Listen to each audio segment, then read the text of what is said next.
Hi, welcome to Flair UK, Legends in Bartending, and today we have the legend, drum roll please, Steve Dingley. How you doing, Steve? Hi, Rob. Very well, thank you. Thanks for having me. Oh, thank you for actually joining me. That's awesome. I can't wait to hear your stories. I'm sure there's plenty of them. So obviously we've got a list of accomplishments which you have. You obviously, was you a day oneer at Fridays, or was it established by then? Yeah, I was a day oneer. Yeah, Mill Hill. Went along to the orientation day, probably November of 1989, and Mill Hill opened February 1990. So yeah, I was a day oneer. Wow, got some stats here. So you joined in 1990 to 93, Masters in 91, head bartender at Mill Hill, Haymarket in 91, UK final 91, Covent Garden, tandem champion with Jason Rattle. At the time, so we want to go right the way back to 1990. So the number one song at the time was Unchained Melody. I'm sure you can remember that one. Was it Ghost? It was Ghost the movie, and also Home Alone was out, and Pretty Woman and Dances with Wolves. So obviously we're back in 1990. So yeah, talk me through. So what was you doing before Fridays? Well, I've always been involved in the bar game.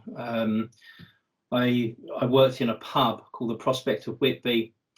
And on my 18th birthday, I was thrown behind the bar. So that's when it all started. And I think round about that time, Cocktails came, the movie. And there was a new bar that was opening up literally about 5-minute walk away called Henry's Cafe Bar in Tobacco Dock. And then I went there, and that's when my sort of bartending career started. And then from that point, it was all about working at Fridays and trying to get into Fridays. So once I found out that there was an opportunity to join a Fridays, I obviously jumped at it, and then from that point, I got the bug. An interview or an audition, or Yeah, it was like an orientation day, an audition day, and you had to go along and do some tasks, and I can't really remember too much about it. It was a long time ago, but one of the tasks you had to flip a bottle or pretend to pour a drink, that type of thing. And yeah, I think I got a phone call like a couple of weeks later and said you got the job and turn up at X time, and that's it. And that's how it all that's what it all came about. so could you flare at that time? No, not really. Not very well. No, I mean at those back in those days, we were just sort of trying to catch a glass behind your back, and it was anything, pint glass, whatever glass that was near you, you would try and throw it. But no, I didn't, and I sort of just sort of learned a little bit of it, and then as you move forward at Fridays, because it's so ingrained into you, if you want to learn it, you can, because you're working with a bunch of people that were flaring, so you're always picking it up. But it was part of the job. But yeah, I sort of picked it up. I was never great, and a lot of people will tell you that. But working Flair, I could certainly hold it together on the bar on a busy night. Did what I had to do. Glass behind the back, tin. Hand behind the head and catching the tin, and fruit in the glass, and tricks with the ice and that type of thing. But nothing really, a little bit of bottle and tin, but nothing too fancy. So did you, when you joined, obviously you've been a day oneer, so obviously did you bond well with the other bartenders? Do you want to name drop a few? Who was Yeah, well, at Mill Hill, there was a guy called Donny Spiro. You wouldn't have known him. There was Mark Smith. There was Alan Martin. That's probably all the names that I can remember 30 years ago when I was working at Mill Hill. But when I went to Haymarket, you know, Jules Andrews, Nick Mander, Jason Rattle, Darren Radman, Lee Napier, Jeff Meston, Ray Weeks, Danny Harris, you know, Lisa Kelso, Jackie Emwright, Katie Burns. It's amazing you can actually remember it. I can even remember. So how many bartenders did you have on the bar? There was about 10 at Haymarket, because what happened was they took, excuse me, at the time when Haymarket opened, there was about 9 stores. So the idea is when Haymarket opened, they would take a head bartender out of each store and then bring them all to Haymarket. So the theory was you would have the best 10 people working at the Haymarket bar, and and everybody got on very well. Did they have? I know, like when I started, they had number 1 bartender, number 2 bartender. Did they have? Yeah, it did, and I think it was rotated every sort of month, and there was always a top 4, and I can't remember how it was done, but you had your top 4 bartenders who would get the pick of the shifts, basically, and that was how it works. I never, you know, got into, you know, the top 3. Every now and again I sort of got 4th, 5th bartender, but even then it was still good, because you're working with a lot of, you know, cream of the crop. But no, everybody did get on very well, and everybody was quite fair, and everybody got their share of the shifts. There was no real sort of, you know, I want this shift, and, you know, it was rotated well from what I remember. So when you so who showed you the ropes when you joined Fridays at the time? Well, when I went to Mill Hill, everybody was in the same boat, and they had an American team that came over, and they were pretty much in charge, and everybody was fresh, and everybody had to learn the, you know, the Fridays way. But the team that came over, you had some, you know, very, very, you know, top trainers, and it was hard work. I mean, it was 4 weeks training before you even made a drink. I mean, it was a lot, and they really nailed it. And we were all dying to get onto the bar, and obviously eventually we did, and I had a lot of mock services. But no, there was nobody really that showed us the ropes. It was more of a, you know, we were all like fresh, and this is the Fridays way, and it was all ingrained. And then obviously when went to Haymarket, it was very different. Everybody was experienced, everybody knew what they were doing, and it was a great bar team, and we all learnt off each other. We really did.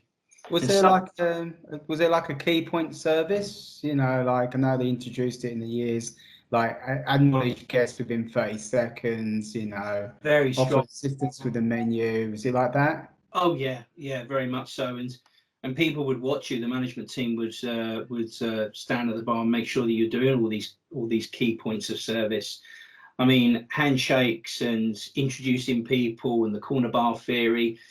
Yeah, it was all there. I don't think you could pretty much do that today. I think it's all slightly changed, because back in those days, lunchtime drinking was quite popular. You know, nowadays it's not really, and a lot of bars are quiet in lunchtime periods. But I'll say that because you had a lot of people that used to come up to the bar on their own at lunchtime, so there was a lot of interaction. You're trying to introduce people to other people, but yeah, it was quite, you know, had to approach the guest in 30 seconds. You had to get a menu down, first name terms, napkin down. Upselling was a huge deal, but at that time, commission was huge. So every bartender that was going on that bar, if you wanted to make £100 in commission, you knew exactly what sales that you needed to do. And I think that the Fridays concept is everything was a mirror image, and these 4-sided bars worked extremely well. You know, one side was exactly a mirror image of the other side, and, you know, everything had a place. Everything was schematic. A bottle of vodka was in the rail. It had a sticker that said vodka. Everything had a place, and I think that's why it worked so well.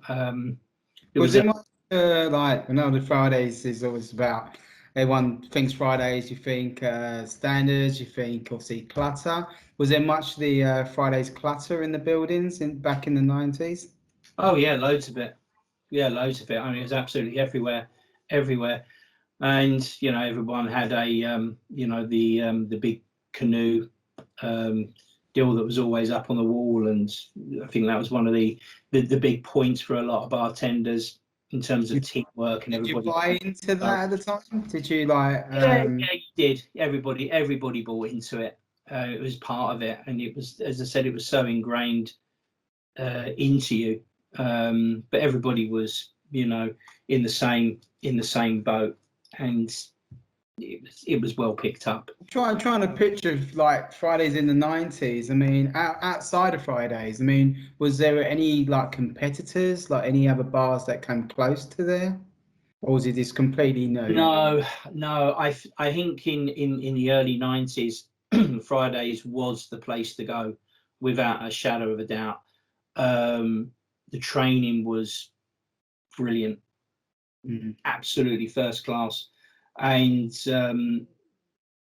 everybody that managed to get on that bar, knowledge and everything was such a very, very high standard. But everybody that was working in other establishments in London wanted to work at Fridays. There was no doubt about it, and that's why a lot of bartenders stuck around for a long time, because it was a good gig. And but it, we were all very young, and we were all finding our way through life, and it really wasn't a job. It was a pleasure to be there. We had an awful lot of fun, and I think when everything started to change is probably around about 93, 94, when the Atlantic Bar and Grill opened up, and it just took it to a very, very different level in bartending. And then around about 95, 96, and the lab opened up, and everything started to change in terms of the industry itself. But without a doubt, in the early 90s, it was if you worked at Fridays and you worked behind the bar, you were something special. That's certainly how I saw it anyway. So like, so bartending back in the 90s, was it a profession, or was it a bit of fun? Or, I mean, what was it? Was it like, was it the job that everyone wanted to do, or was it just something to just earn a bit of cash on the side? I think that you probably had about 3 or 4 bartenders that worked at the Haymarket in the early days, especially the team I worked with, that were always a cut above everybody else, that probably wanted to have a career in Fridays. And you had a lot of other people that, including myself, was, I'm enjoying it, but it's not going to be something that I'm always going to do. But I left Fridays, and I stayed in the alcohol business up until now, which I'm 51 now. So I think I mean, it was very, very different back in those days. But there were a lot of great bartenders there that have left and done great things. But I think, without a doubt, the guys that worked there in the 90s, it showed, it sort of made the people who we are in terms of moving forward to the next profession that we got involved in. But saying that, I worked at Covent Garden as well, and Covent Garden was a different beast. I think when Haymarket opened in 91, 92, it was the place where people wanted to work, but Covent Garden was still pumping a lot of sales at that time. I mean, you can go and do a shift on Covent Garden on Point on a Wednesday, and you could do £2,000. £2,000 then on point on a Wednesday at Covent Garden is huge money. Mm. And even though I was very proud to be working at Haymarket, Covent Garden was probably the bar that I really enjoyed the most, because you were working with some real legends. It was where, you know, Tim Bacon came out of, where you had people like Roger Butler, Nick Kamara, some real, you know, really good guys and fantastic bartenders. And I did enjoy working there. But I remember because I never actually, I used to do shifts at Covent Garden to help them out. I never worked there full time. But when I did get the first opportunity to work on a Covent Garden bar on a Friday night, I was absolutely bricking myself, because it was 5 o'clock you would get on that bar and it was literally 10 deep. And all the business guys were in there, handing over their company credit cards. And it was Long Island iced teas, sea breezes, woo woos, buffalo wings, skins, and nachos. And that was pretty much what a lot of it was, because it was get them in and give them a good time. But nobody used to leave that bar. Everybody used to stay there, and they stayed there for an awful long time. And when you went to that bar at 5 o'clock, even at 4:30, there was huge queues going down Bedford Street to get in there, because at that time at Covent Garden there wasn't really many places to go. The cards going beyond the bar. It was both. I mean, it was a lot of cash. Messy. Yeah, but you know, it was all company. It was all company cards. But a lot of the people that used to go to Covent Garden were regulars, because there really wasn't a real fun sort of place to go to at that time. And I think the movie Cocktail really sort of gave Fridays a real strong platform, because when people went to the bar, that was the focus point. It wasn't about the food; it was always about the bar, and it was always about what the guys could do. And it was great. I mean, you at Covent Garden at 5 o'clock, your head is down, and you just keep going till 11 o'clock, and you just didn't stop. And by the time you fill the fridge up, the bar back is refilling it. It was that good. But Haymarket, I mean, don't get me wrong, Haymarket was also a great place to work, but it did take its time to get busy. It wasn't an instant thing. You know, it took a good 6 months for it to start to kick in, and when it did, it was great. So when it came to like tip outs, was it the 10% as usual? Yeah, I think it was about 10%. Yeah, and was the bartenders on much money then? Oh gosh, do you know, saying I really can't remember. I think we had a basic, and then it was commission on top of that, and I can't remember what the commission rates were, but they were fairly strong. I mean, in 1991, 92, it wasn't unknown for a Fridays bartender to probably make a week with tips anywhere between £500 and £700. Wow. Back in yeah, it's a lot of money. Yeah. But we all money now. Yeah. I mean, we all I mean, I had a place in Gloucester Terrace, in Paddington. I had a lovely place there. There was a couple of guys that had places in Mayfair. A lot of us had American Express cards.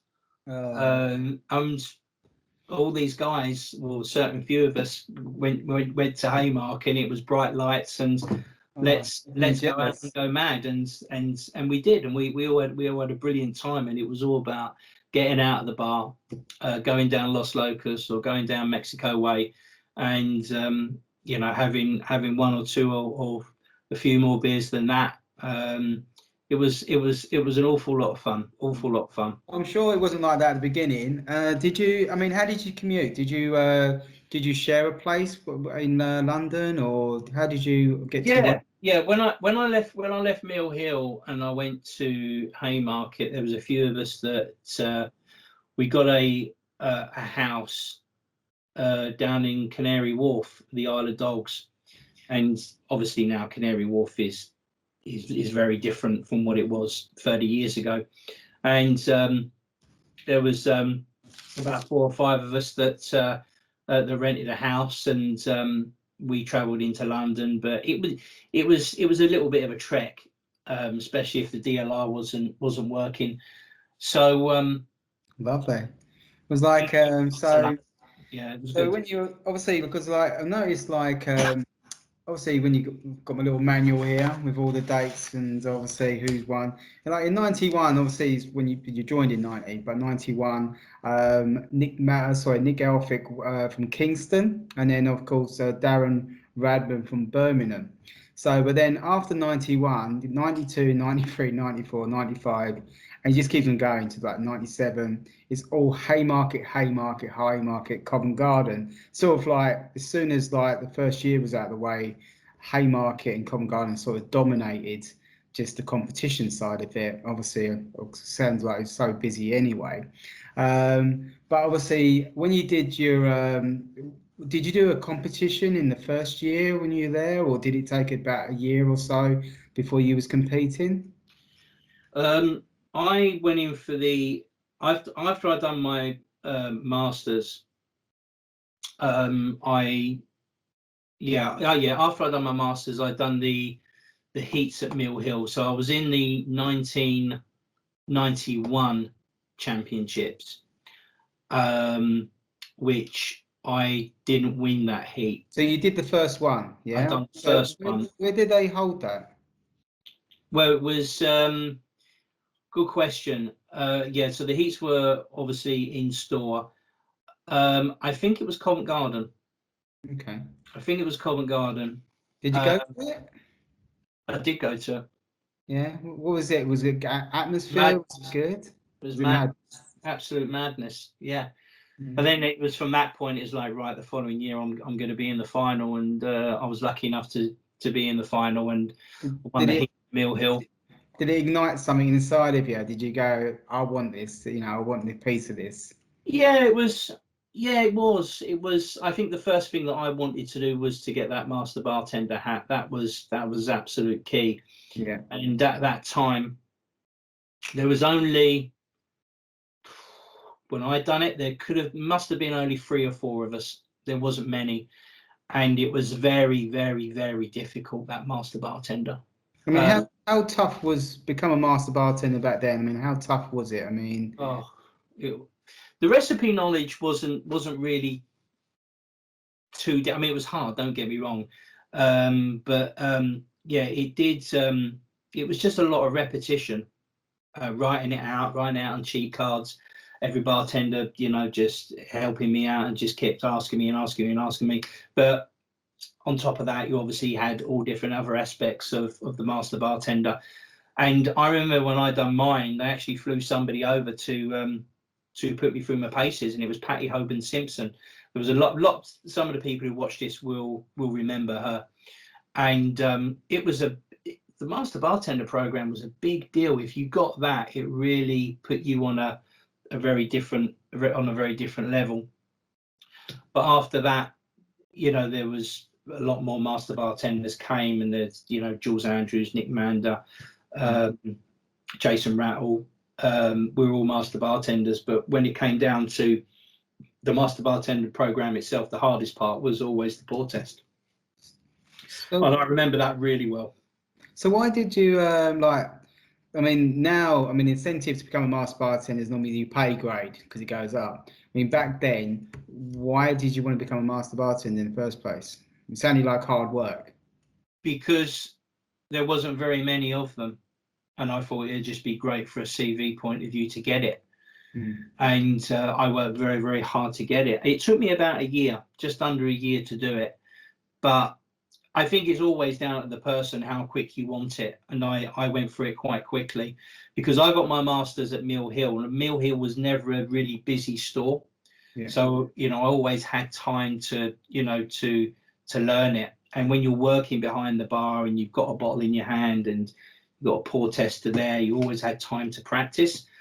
And one of the things that you learn at Fridays is speed, and even on the service bar, the Mill Hill service bar is a three-sided bar, but you always, a lot of the time you want to, practice and, try and be at the service bar on a busy night to, get your, all your multiple pours and try to get everything laid out. And if you've got a wine glass and you've got two rocks glasses, you're always, putting you're always practicing and putting. So with your pour test, was you like pouring a glass of wine, free pouring? Oh yeah, there was one of them where you had 12 highball glasses, and you start at the top with a 2 ounce and you start down here with a half ounce, and then you would work your way up. And the only way you could do it, how I could do it, was one continuous count. But the more you do it, the better you get at it. And at that time, when I'd done the Master Bartender program, the pour test was the hardest, because if you didn't pass the grade, that would be it. It would be finished. And the pass mark was, I think it was a very generous 90% was the pass mark. And I think I got 92, 93. And it's at that point, once you get that, you're pretty much home and dry. And but when I got the Master Bartender, I was in transition from Mill Hill to Haymarket, and I got presented the hat and the pin at Covent Garden. And I have to admit, and I remember it very well, that all the staff turned out, the management team, people down from head office. It was probably about 60, 70 people around that bar and giving you a big round of applause, and it was good. And as I said, I remember it very, very, very well. And then once you've got that, then Did you obviously you near Leicester Square and everything else? Did you have like celebrities come into Fridays and people that you know quite well known at the time, or like not really? Not really. Not really. No. I mean, there could have been the odd footballer, but I think you probably would have got more at Covent Garden than Haymarket. But I mean, there could have been maybe the odd footballer. But so with the categories with the Masters, was it obviously recipe test? Did you have a speed round? I mean, did you do a food test? Speed round, food test, sensitivity test. Obviously the recipes. When I done my recipes test, it was all done, because at that time I think it was, there must have been 500-600 drinks in the compendium. It was quite big. And you would go into the restaurant, you would grab a table, and there was a manager or somebody assigned to you that would sit on an opposite table. And they would sit there and make sure that you didn't cheat, and you would do your thing. And I think there was about 4 or 5 different sessions, and then it got graded and marked, and that was it. Yeah. Did you have a favorite cocktail that was at the time to make? Well, I always used to like making a Long Island iced tea, because you're using, your 4 white spirits, and it was a good opportunity to Flair, and it was very easy to make, and you could make a bunch of them quite easily. But I like making that. There was a lot of drinks I used to enjoy, but there's nothing better for a bartender to be working in an environment where you're getting a lot of drinks thrown at you.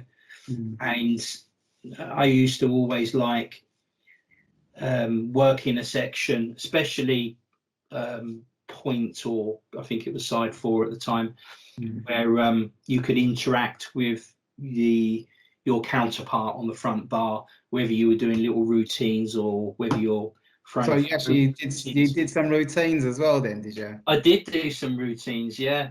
Jason and I, Jason Rattle, that is at Haymarket, we used to do a few routines and stuff. And at Mill Hill days, I mean, it's what people wanted to see, but you could only do it when you had time to do it, when you're working a busy bar Friday and Saturday night.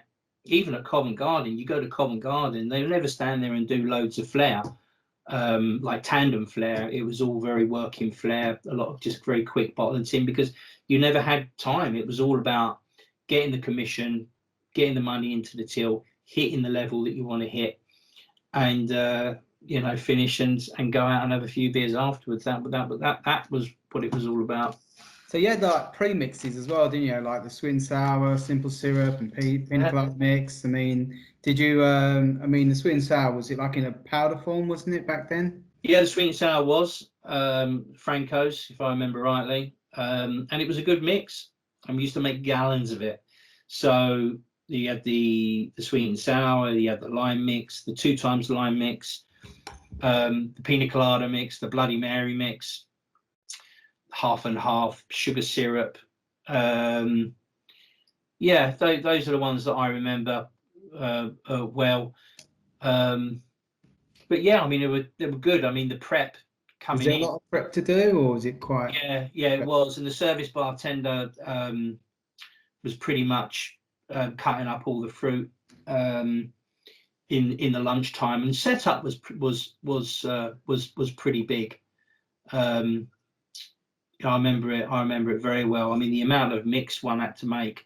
But as I said, lunchtimes were very busy. You get a lot of people, a lot of business people in the 90s used to come to the bar and have 3 Long Islands on a lunch break and a plate of wings. That wouldn't see now. Yeah. People, it's more of a nighttime thing.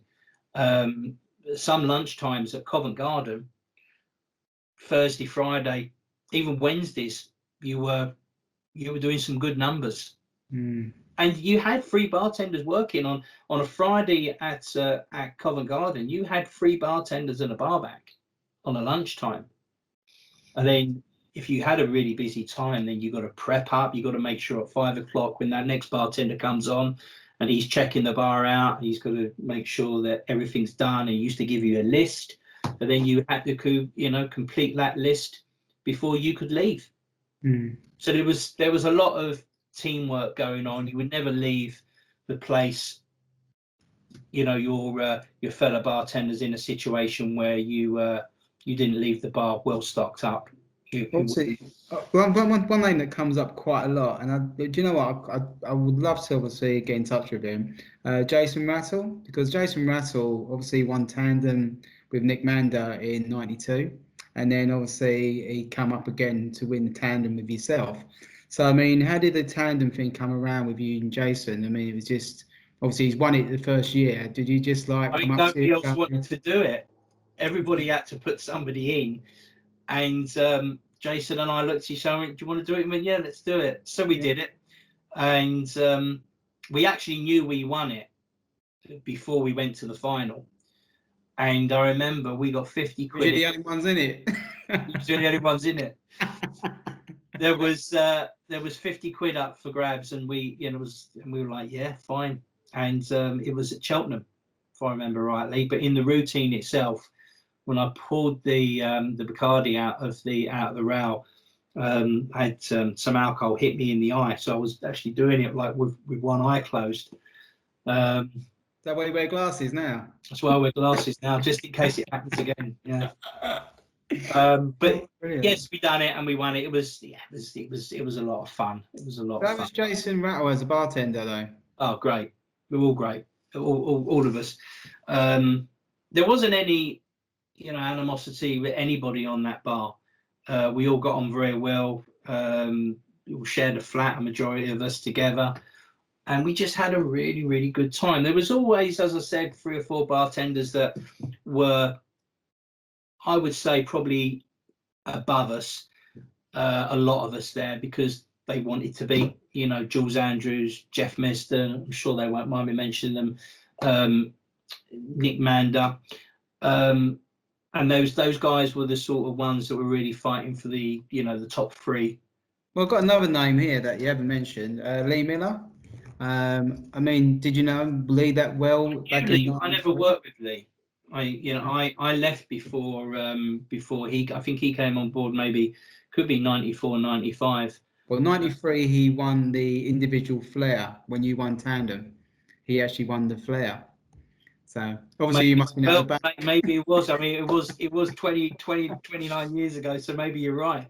I didn't even know, to be honest with you, until I looked at it and I was like, wow, because obviously 96 he wiped it, he just wiped this completely. He just won everything. Yeah, But when I saw he won the individual Flair in 93, I can imagine he was probably like just starting off really. So it'd be interesting to obviously get an interview with him as well and find yeah. There out was, more about that. yeah, there So, was, yeah, but yeah. There was Lee. There was Steve Locke. There was Reece Jones. Sorry, Reece Oldfield. But I never had the opportunity to work with Lee, but we knew each other, yeah, and Lee used to come drinking in the bar that I used to work in Hampstead in 2001. So it was used to come up every now and again. okay. So what do you think was your strengths and your weaknesses? So, like with speed Yep. rounds and pour testing or front bar, what was your strengths?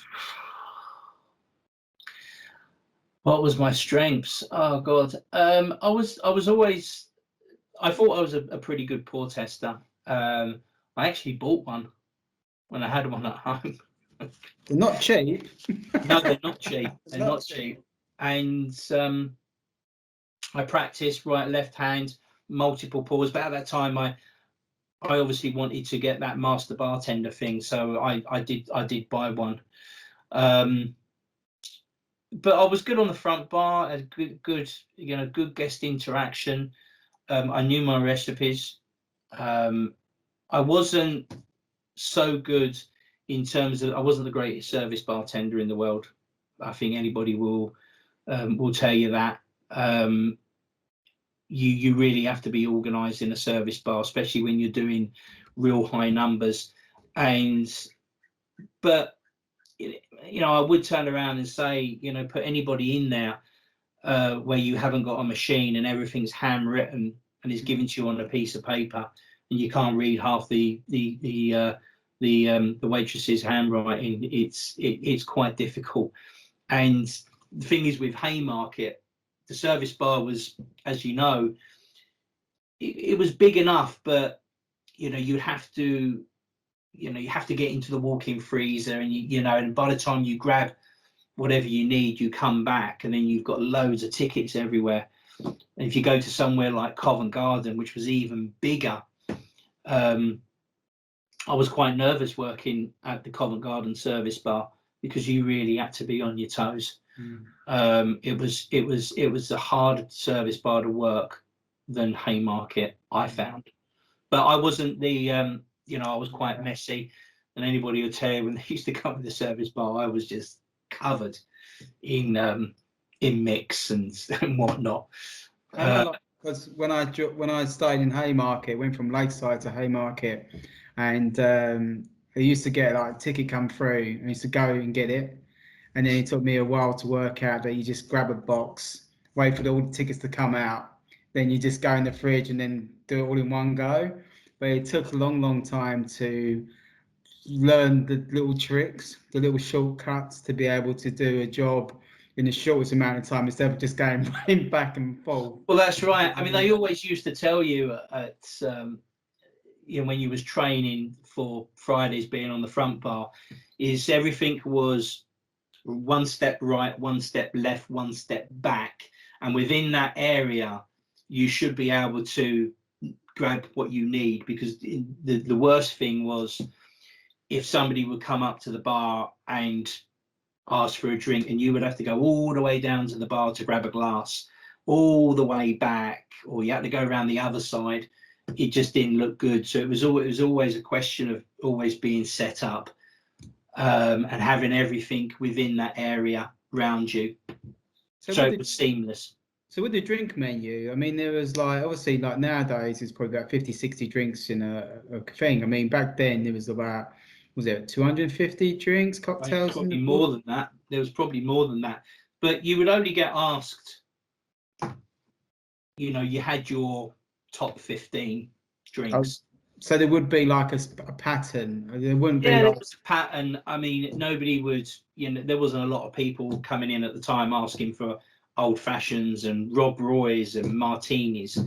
I mean, yes, they did certainly come across, but you wouldn't have things like, somebody wouldn't come in and say, yeah, give me 3 Jim Rickeys. I mean, it just It just wouldn't happen. Well, do you know what GPT is? Yeah, and people wouldn't come up and say, "Oh, can I have 5 lemon chiffon pies?" Yeah. It just wasn't there. It was a great drink, by the way. It was a great drink. But you be getting, it was Long Islands, sea breezes, madrasses, woo woos, poinsettias, which were quite big at the time, and frozen black Irish. That was a big drink.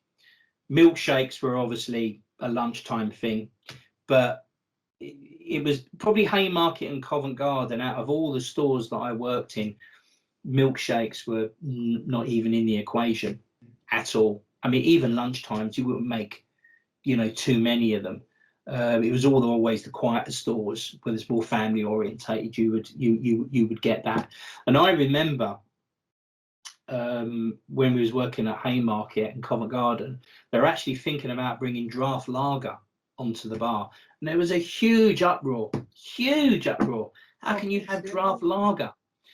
And a lot of the bartenders really boycotted it. They wouldn't even serve it. They would get cling film and just put it around the actual nozzle. So we're not serving it. And so the draft never happened after all. It didn't happen. And then I think towards the end of my career there, that I think it did come in. But it was all about, the Fridays Bartender was all about making cocktails and draft lager. If you want draft lager, go to a pub. That was what it was like. I heard that bartenders did control the bar at that stage. In them days, they did call the shots a little bit too much. Well, we did call the shots. I mean, it's quite funny when I think back, because I was having a discussion with somebody about this not so long ago. Behind the bar then, there was no such thing as flavoured vodka in 91. And then Absolute brought out Absolute Currant, and it was a revelation. Bartender was like, God, flavoured vodka, can you believe it? I mean, wow, it's amazing. And there was a big stir about that, and everybody was really got into flavoured vodka. Then Absolute came out with Citron, and it was blowing people's minds. It was like flavoured vodka, lemon flavour, that's unbelievable. And then they brought out Mandarin, and that threw everybody. And I think it was like from that point where, you're starting to create, a lot of temporary classics with different types of flavour profiles. And I think that's where it sort of started to move. And I think there was a lot of brands that sort of saw that and tried to, come up with, different funky alternatives. And it worked. But Absolute, Stolly were all back bar products, so it was a great opportunity to upsell. Of course, upselling. I mean, that was a thing that a Friday bartender, I think as well. I think it was probably what a Friday bartender was all about versus a normal bartender. I mean, they were like more salesmen than order takers. So I mean, obviously, upselling. Brilliant salespeople, and yeah, that's one of the things that I really like to enjoy, because it was so easy. Friday, Saturday night behind the bar, somebody comes up and orders a vodka and orange. You turn around immediately and say, I presume you want that with Stolly. And people go, yeah, sure. So it was very easy to do. And an upsell was, I can't remember how much it was, but I think it could have been maybe 75p or £1 or something like that. Because also just reminded me as well, because everything was in like categories as well, like category 1, 2, 3, 4. Yeah. So it was everything was very regimental, very like it's this price. If you want an upsell, it's an extra 35 pence or 55 pence, or it was very much, it was easy to do as well, because obviously you knew your prices as well. It was an upsell. I remember, I think a liquor 4 was, I think it was 475. It could have been 450, but it was very easy to upsell.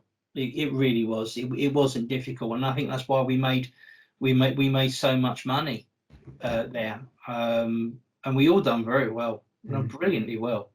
I know there was misprints as well, like on some of the actual drinks where you could go like Key Royale, no Key Royale, and just champagne. It was cheaper than a Key Royale, so you could get a glass of champagne, which is like 8, 9 quid for a fiver. So it was like there was like little grey areas on it, but I think that's probably why they got rid of it eventually because there was about 2 or 3 of them.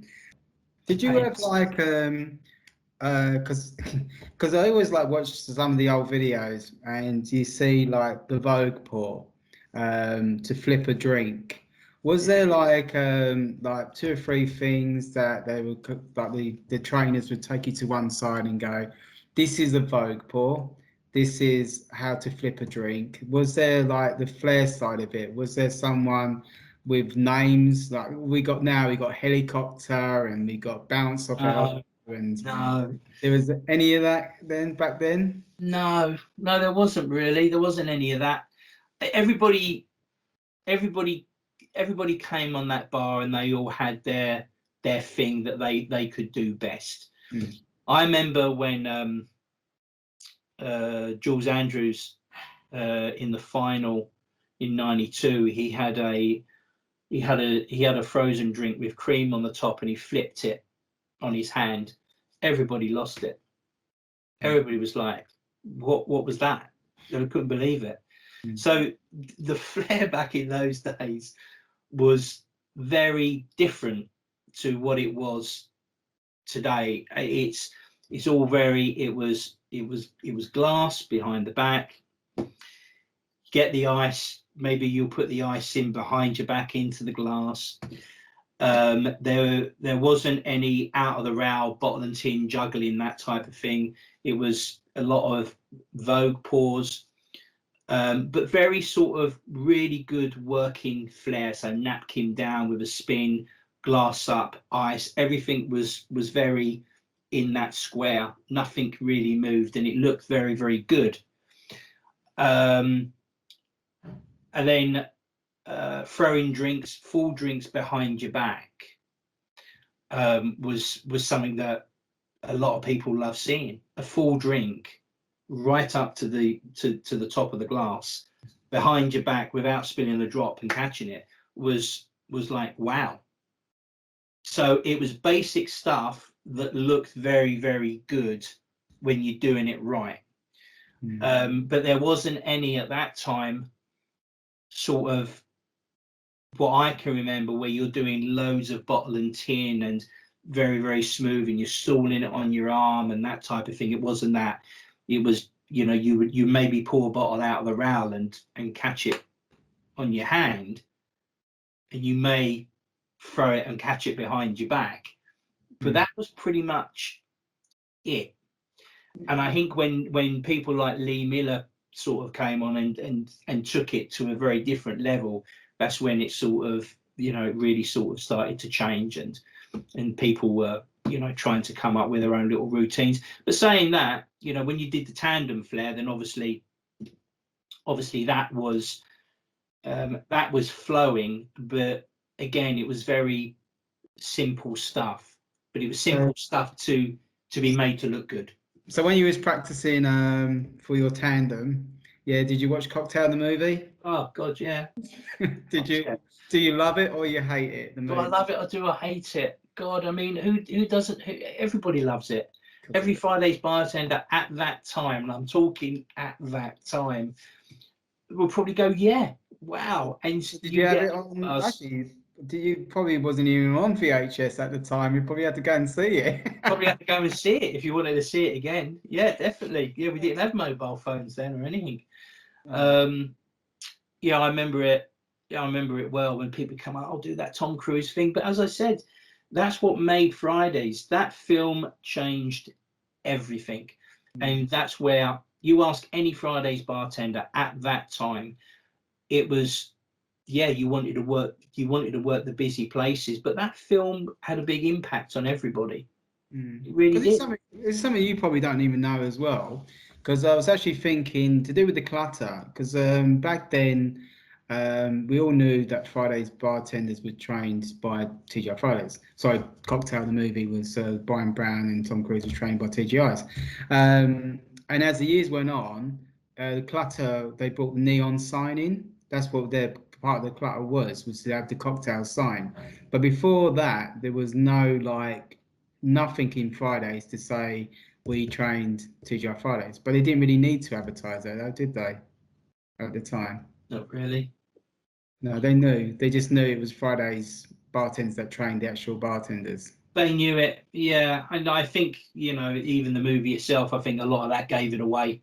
You could tell, with the stripes. I think it wasn't red and white. I think it was green and white. But I think everybody knew it was very Fridays based. But as I said, but even back then, there's no internet. There's no so to learn Flair, you only learn from each other. Yeah. So it's very much like if somebody does something for the first time, you have to be there to see it, because it's not going to be something where you go, I'm going to sit down tonight, watch some Flair, practice, and go from there. So everything you did was buddy up really and see what's new. But the only way you see something new is to go to a competition and see what's out there. So I can imagine it'd be quite groundbreaking when you did see someone flip a drink for the first time. Oh God, yeah, absolutely. I mean, everybody used to look at each other and go, "Well, where did that come from? How do we do that?" Did you have anything special tricks that you used to do? No, No. no. I'm just saying, because I'm trying to not at picture a lot of people. Obviously, you were lighting cigarettes around the bar as well. All this has changed.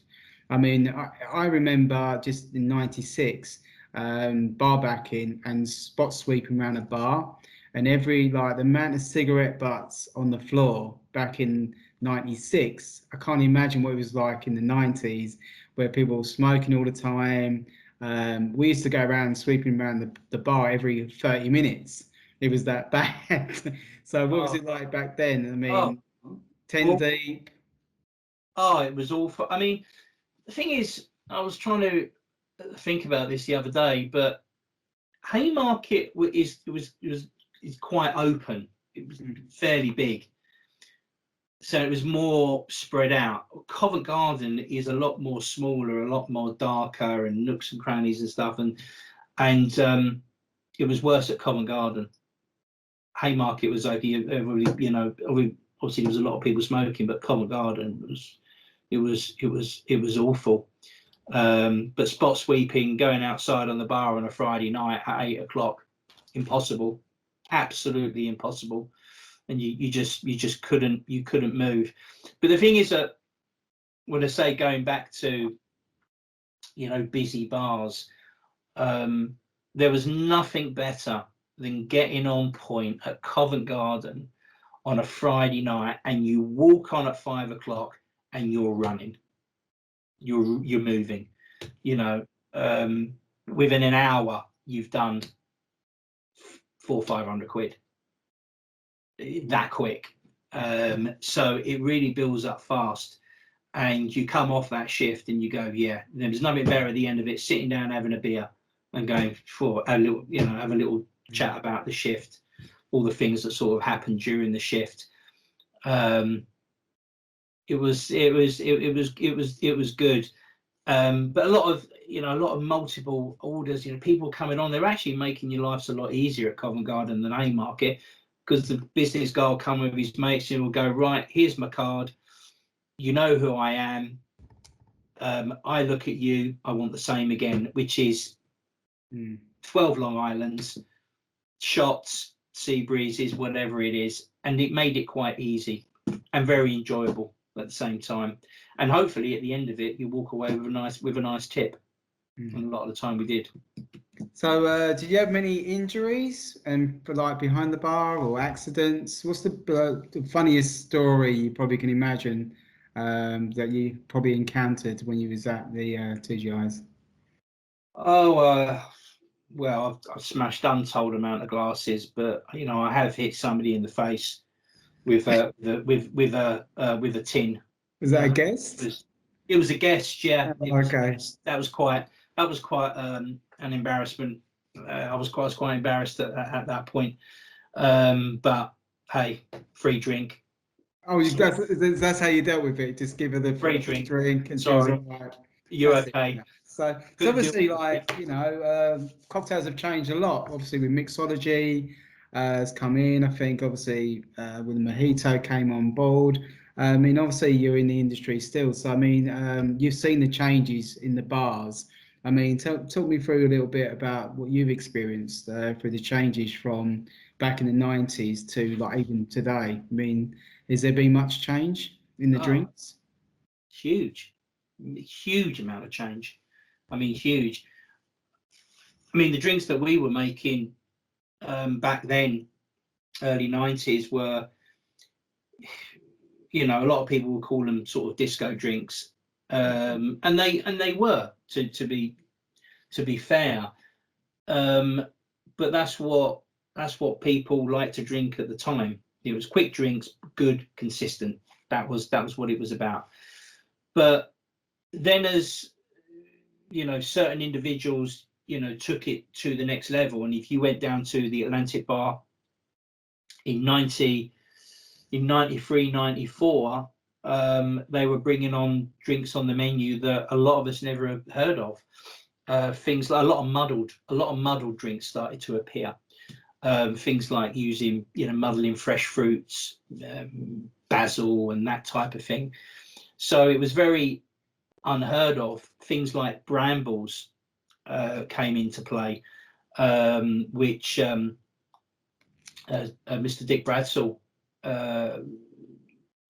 created down at the Atlantic Bar, Dick's Bar, which was a strong staple drink. Obviously, the mojito, came about, but in those days, it was when the mojito came about, the whole bar industry decided to put a mojito on the menu, and there was a lot of poor mojitos out there. You go and order one, and some of them were like awful. So you had to sort of go to some places where you knew you could get them, and then it went from regular mojitos to flavored mojitos. And then as the years have gone on, I mean, some of the bartenders now have taken it to a very different level. Gentlemen like Simone Caparelli, a very good friend of mine, but some of the stuff that he was doing at the Artesian Bar with Alex Gratina, unbelievable, where they had this giant pillow that was inflated with Madagascan air. So they'll get the cocktail, and you cut the pillow and you sniff the pillow with the air coming out of it, and then as you're taking the sip of the drink, is working more on your senses rather than anything else. So it's gone from a real different extreme now, and you look at some of the bartenders and what they're doing today. I mean, some of the creations are just unbelievable.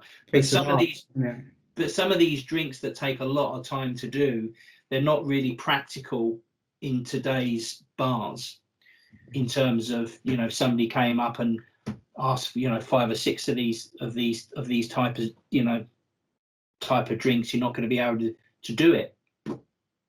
But you can't beat the classics. I mean, I think it is taking a full circle, though. I mean, I'll say you've mentioned Dick Bradshaw. I mean, the drinks he came out with was in the 80s, and espresso martini, Bramble, they're coming onto the menu now again. Well, they are. I mean, the mojito has always been rated one of the top selling drinks in the world, but now you got the porn star martini, which was invented by Douglas Ankara, which is another old school guy who had the Lad Bar with Richard Hargroves. Those drinks will always be around, because I think there's a lot of people, when they go out drinking, I think a lot of people like to have drinks today which they know. But the bartender now is trying to get away from people that are having those standard drinks and taking them to a different level. I mean, there's a bar that I work very closely with, Lucky Kane, down in Islington, great bar, Georgie Radev.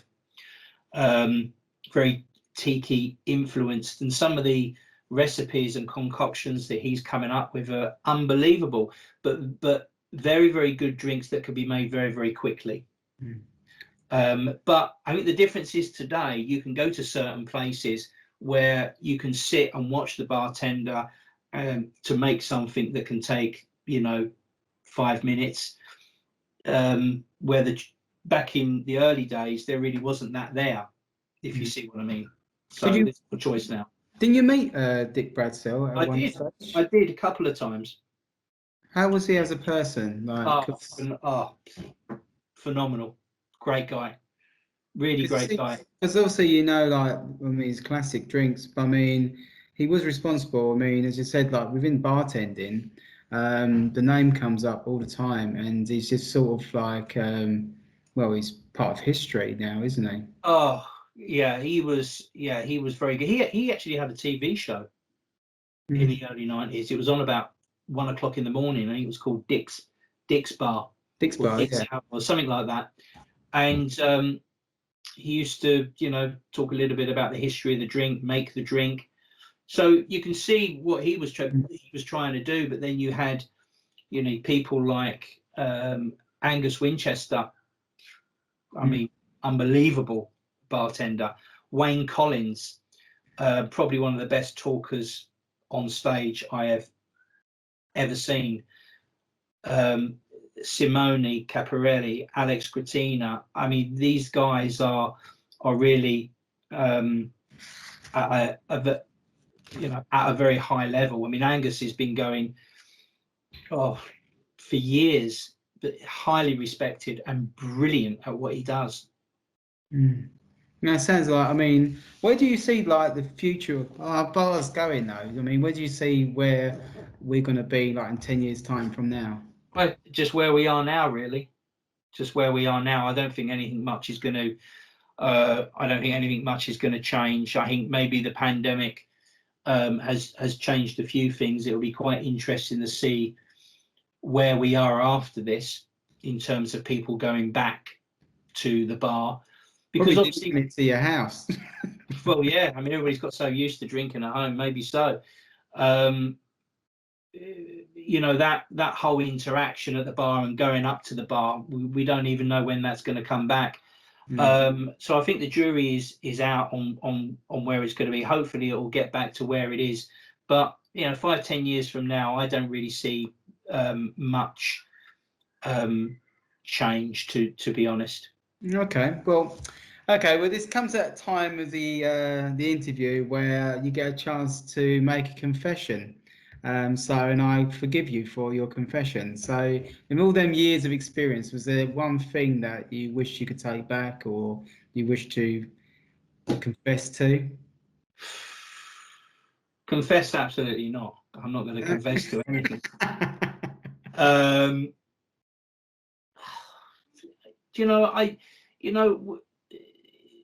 We were 21, 22, 23 years of age. And we were finding our way in life. There wasn't really, we just went for it. We had a good time when we went for it. And I think you ask any of the guys that worked on that bar, they'll probably say exactly the same. The only thing I would turn around and say, maybe I could have been a little bit more tidier, and probably my setup was probably not that great.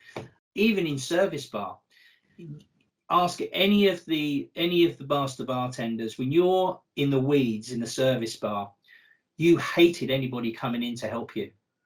You would hate it because you were a master bartender. You didn't want anybody to help you.